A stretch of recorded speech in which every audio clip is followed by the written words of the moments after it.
Hi guys, Radhe Radhe सभी को। तो जैसा कि सबको पता है कि सावन चल रहा है, तो सावन में मैं चींटियों के लिए छोटा सा भंडारा कर रही हूँ। तो चींटियों के लिए भंडारे के लिए ये गोला, इन गोलाओं में मैं आटा भून के, उस आटे को भून के पंजीरी बना के, तो उस आटे को इन गोलाओं में भरूंगी। तो मैंने इधर गैस चूल्हा जला लिया। गैस चूल्हा जलाने के बाद अब मैं इस पर कढ़ाई रख दी। कढ़ाई रखने के बाद इसमें आटा डाल दिया मैंने। आटा डालने के बाद धीरे धीरे करके मैं इसको भूनूंगी। तो जैसे ही धीरे धीरे करके भूनूंगी, तो धीरे धीरे करके इसको मैं भूनूंगी। भूनने के बाद जैसे ही भुनेगा तो ये पंजीरी पंजीरी बन जाएगी। तो इसमें मैं मीठा डालूंगी। तो पहले तो मैं इसको भूनना ही है मुझे अच्छे से। ये बहुत धीरे धीरे भुनेगा, बहुत धीमी गैस पे भुनेगा। अगर मैंने इसको तेज़ तेज़ आँच पे भून दिया, अगर मैंने इसको तेज़ आँच में भून दिया तो ये कड़वा हो जाएगा। कड़वा होने के बाद तो इसका टेस्ट ख़राब हो जाएगा। तो इसलिए बिल्कुल ही मैं इसको धीमी धीमी आँच पर भून रही हूँ। तो इधर ये भुन रहा है, तो एक इधर मैं इसको धीमी धीमी आँच पे भूनने के लिए छोड़ देती हूँ। छोड़ने के बाद तो इधर मैं जो गोला है उनका, अब मैं इसको चला देती हूँ। चलाने के बाद देखो मैं भून रही हूँ इसे। इतने में भुन रहा है धीरे धीरे। इधर मैं गोला गोला को ले लिया मैंने। गोला ने मैं इनको इनको थोड़ा थोड़ा इनका मुंह काटना है। देखो ऊपर से, देखो मैंने इसका मुंह काटना को, इसका गोला का मैं मुंह काटूंगी ऊपर से थोड़ा थोड़ा। मुंह काटने के बाद ही तो भरा जाएगा। तो मैं इनका गोले का थोड़ा थोड़ा मुंह काटना शुरू कर दिया है। तो ये बहुत टाइट कट रहे हैं क्योंकि ये सूखा नारियल है ना। तो कच्चा होता है तो वो बहुत आसानी से कट जाता है, पर ये लेकिन ये सूखा नारियल है। सूखा नारियल में बहुत टाइट कटता है क्योंकि ये टाइट हो जाता है। तो मैंने इसको काट दिया है गोले को। तो मैं धीरे धीरे करके सारे गोले काटूंगी। तो धीरे धीरे करके मैंने सारे गोले काट दिए। इधर ही आटा भी भुन रहा है। ये बस भुन के तैयार सा ही होने वाला है, थोड़ी सी कमी रही है इसमें। तो ये आटा भुन जाएगा। तो इन आटे में मैं, तो ये गोले देखो, मैं पहले तो मैंने सारे गोलों को ऊपर से इसका मुंह काट दिया है। ये 5 गोले हैं। इन गोलों को, पांचों गोलों को ना 5 दिशाओं में दाबना होता है। 4 गोलों को तो दिशाओं में दाबना होता है और एक बीच में दाबना होता है। तो ये चींटियों को भंडारा करने से बहुत अच्छा इस चींटियों को भंडारे को बहुत अच्छा माना जाता है। बहुत ही ज़्यादा शुभ माना जाता है सावन में। ये सावन में किया जाता है, सावन के महीने में, और बीच में नहीं होता, सावन में ही होता है ये। तो अभी ये भुना नहीं था ये आटा, तो अब मैं दोबारा इसको देख रही हूँ। तो इसको चलाते चलाते इसको भूनूंगी धीमी आंच में, क्योंकि अगर मैंने तेज़ आंच में भून दिया तो ये जल जाएगा। और जल जाएगा तो फिर कड़वा हो जाएगा। तो जब चींटियों को भंडारा कर रहे हैं तो अच्छे से करना चाहिए ना, ताकि ये जलाना और चींटियाँ भी खुश होकर इनको खाएं। तो अब मैं इसमें ये आटा भून के तैयार हो गया है। तो मैं इसे एक बर्तन में निकाल लेती हूँ। तो मैं फिर इसमें थोड़ा घी डालूँगी। घी डालने के बाद इसमें खांड, इसमें 3 चीज़ों का मिश्रण करूँगी। तो मैं पहले इसे निकाल लेती हूँ। ये आटा भून के बिल्कुल रेडी हो गया, पंजीरी टाइप में, बिल्कुल पंजीरी जैसा बन गया। और मैं इसमें इसको बर्तन में निकाल लिया मैंने। बर्तन में निकालने के बाद फिर मैं इसमें डालूँगी, अब मैं इसमें डाल रही हूँ घी।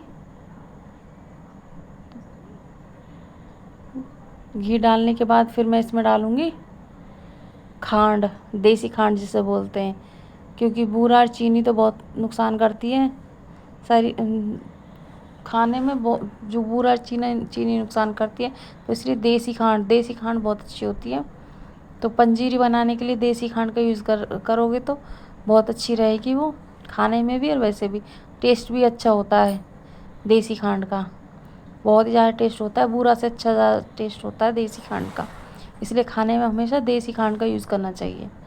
तो अब बहुत गर्म है ये, तो मैं इसको धीरे धीरे करके पहले इसमें घी डालूँगी। डालने के बाद इसको मिक्स कर लूँगी।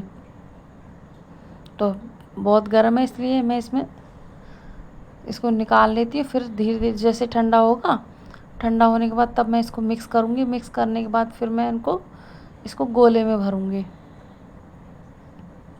तो मैंने मिक्स कर लिया है इनको।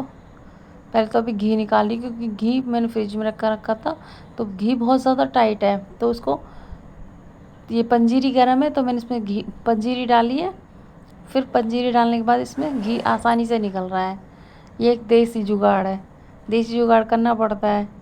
तो अब मैं मोस्टली इसमें से घी निकल ही चुका है। बस घी निकालने के बाद फिर मैं इसको मिक्स कर दूँगी। मिक्स करने के बाद फिर मुझे इसे सारा जो मिश्रण है, ये है खांड है, भुना हुआ आटा और घी, इन सबको मिक्स करके मैंने घी भी डाल दिया। अब इसमें मैंने खांड डाल ली। खांड डालने के बाद यह देसी खांड बहुत अच्छी होती है, सेहत के लिए बहुत ही ज़्यादा अच्छी होती है। तो अब मैं इसको मिक्स करती हूँ। मिक्स करने के बाद फिर मैं इसके धीरे धीरे, देखो बहुत टाइम लग रहा है इसको मिक्स करने में, क्योंकि देखो चींटियों के लिए भंडारा हो रहा है ये छोटा सा। तो देखो मैं तो ये चाहती हूँ कि भगवान हर किसी को इस लायक बनाए। तो अभी मिक्स हो गया है। अब मिक्स होने के बाद मैं इसमें गोला में भरूँगी ये मिश्रण, ये जो पंजीरी बनाई मैंने चींटियों के लिए। तो अब मैं इसको भरने के लिए जा रही हूँ। देखो मैं अब इसमें ये बहुत अच्छी बन गई है।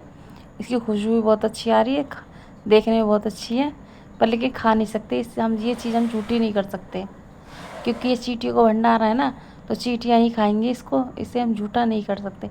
पर खुशबू बहुत ही ज़्यादा अच्छी आ रही है, पर हम इसे खा नहीं सकते बस, क्योंकि ये चींटियों का भंडारा है, तो चींटियों के लिए ही बनाया मैंने इसको।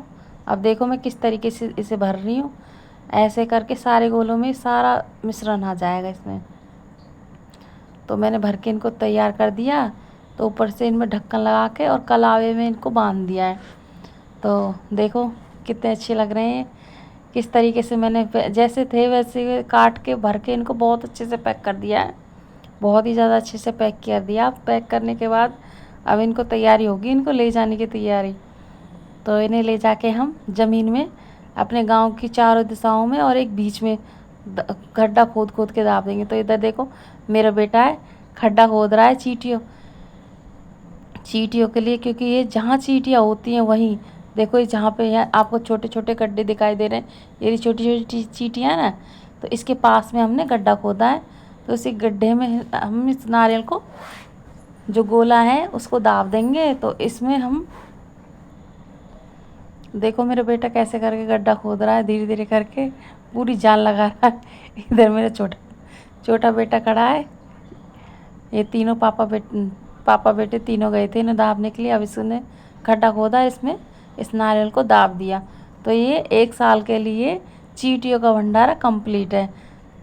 तो आपको गाइस कैसा लगा मेरा ब्लॉग, तो कमेंट करके ज़रूर बताएं।